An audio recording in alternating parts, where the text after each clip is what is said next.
On the 24th of February last year, Russia took an aggressive stance and invaded Ukraine, which was a major escalation of their border conflict. This war, which just hit its one-year anniversary as of this recording, has caused devastating effects globally.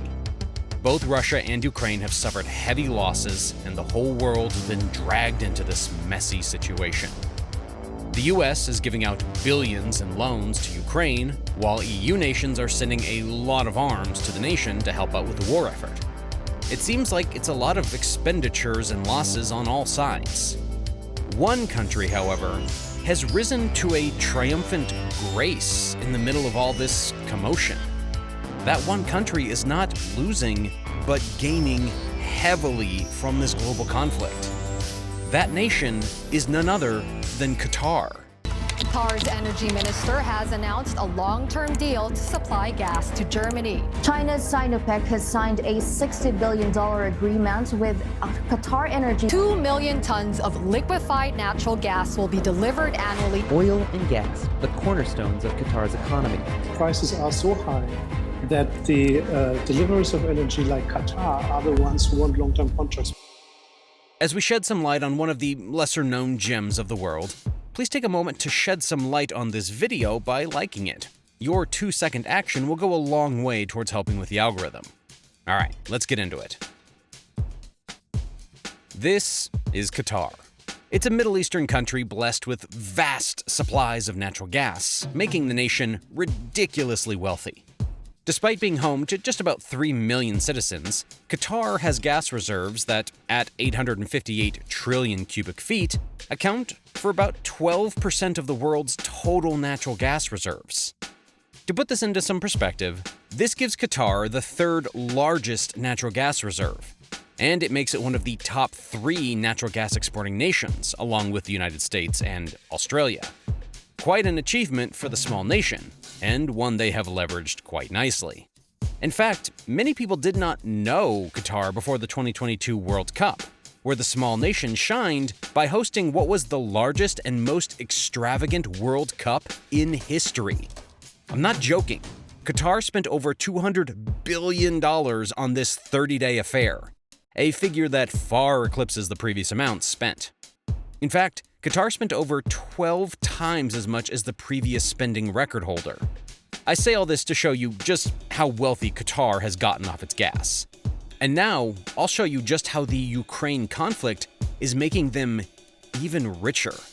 It's safe to say that if there ever was a winner to be named out of this horrible conflict, it is undoubtedly Qatar. To understand Qatar's advantage, we have to look at what the oil and gas supply chain used to be like.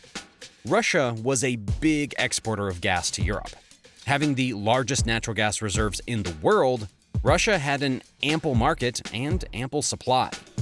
In 2021, before the war started, Russia was supplying EU countries with 40% of their natural gas, with Germany being the largest importer. Other nations like Italy and the Netherlands imported an exorbitant amount of gas too. This chart shows just how much of a chokehold Russia had on Europe, and how much they were making off of Europe's pockets. Their aggressive international policy, however, did have an effect on this. Once Russia invaded Ukraine, its diplomatic relations with Europe were pretty heavily affected. By August of 2022, Europe was importing just about 17% of their gas from Russia. That figure has continuously dwindled over time. This presented quite a problem. Europe still needs a lot of gas, and they don't want to fund Russia's war by buying Russian gas. What's the answer? Qatar. You see, Qatar is presenting itself as the solution to all of Europe's natural gas problems. Qatar has placed itself in a position where it solves a problem and also benefits pretty heavily in the process. And it's not just with Europe alone, oh no, it is benefiting from China as well. In a way, Qatar is robbing Russia of all of its customers and outlets, all while making billions in the process. You see, what Saudi Arabia is in the world of oil, Qatar is in the world of gas. What makes Qatar's situation even more royal is that when it comes to gas, it has it in spades. Qatar has proven reserves equivalent to 609.2 times its annual consumption. This means it has about 609 years of gas left at current consumption levels. That's no small blessing. It means that Qatar will be able to sell gas for longer and in more quantities in comparison to its rivals, those being the US and Australia. While Australia is starting to see its reserves dwindle, Qatar has so much more to explore and take advantage of.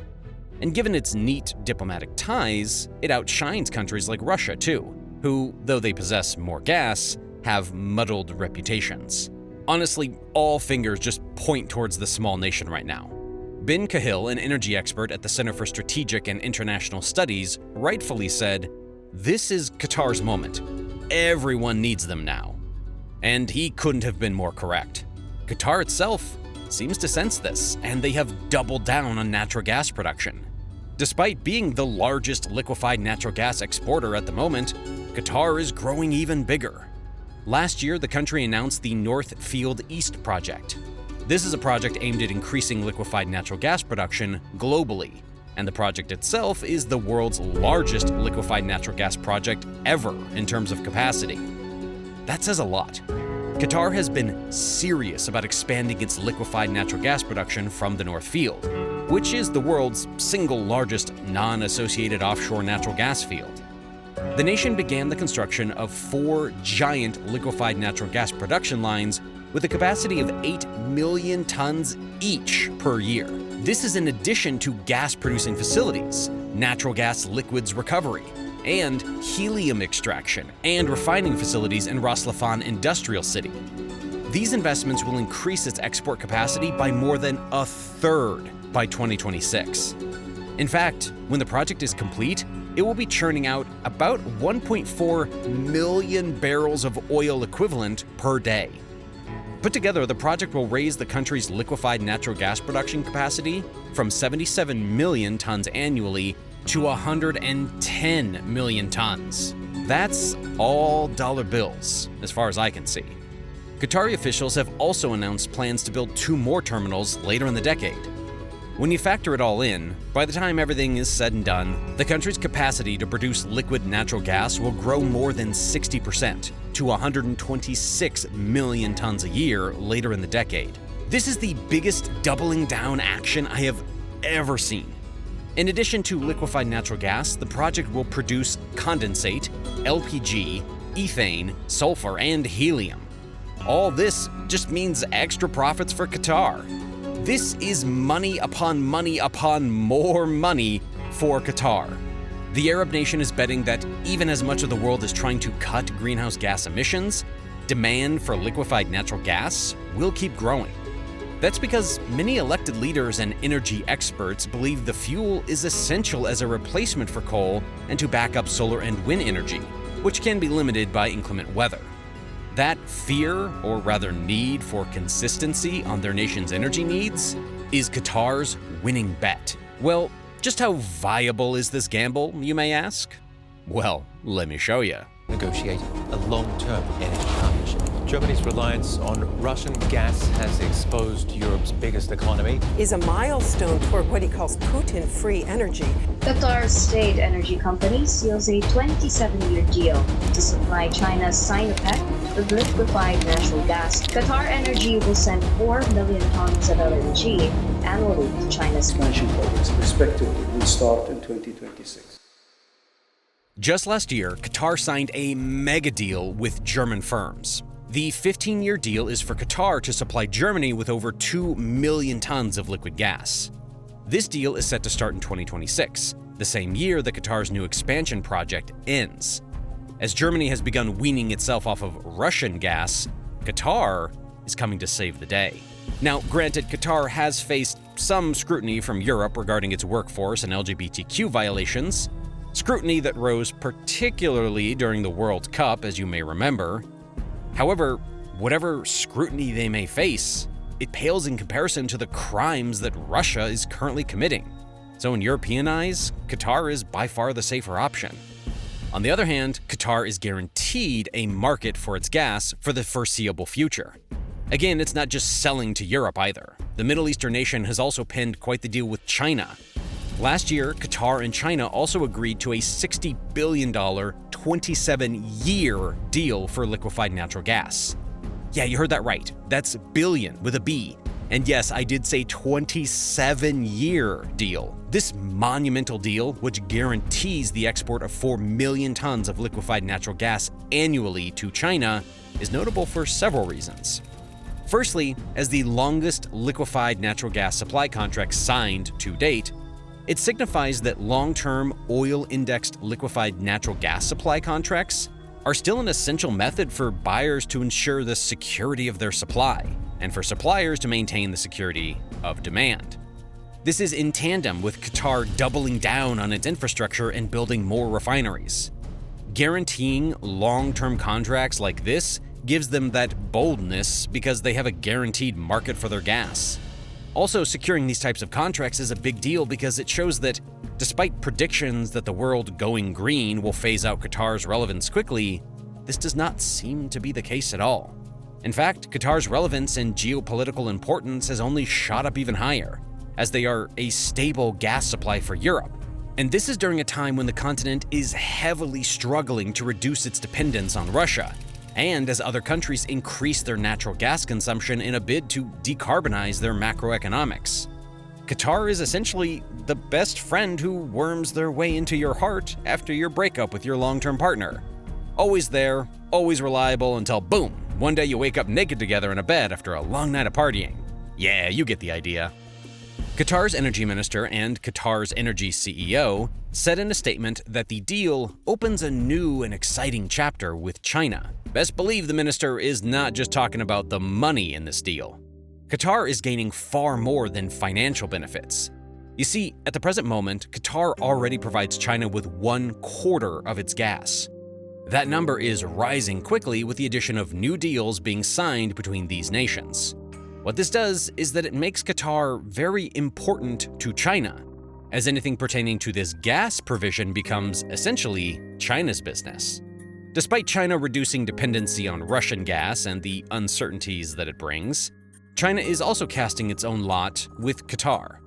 For Qatar, this means that an additional layer of security has been formed as the nation's two interests are aligned.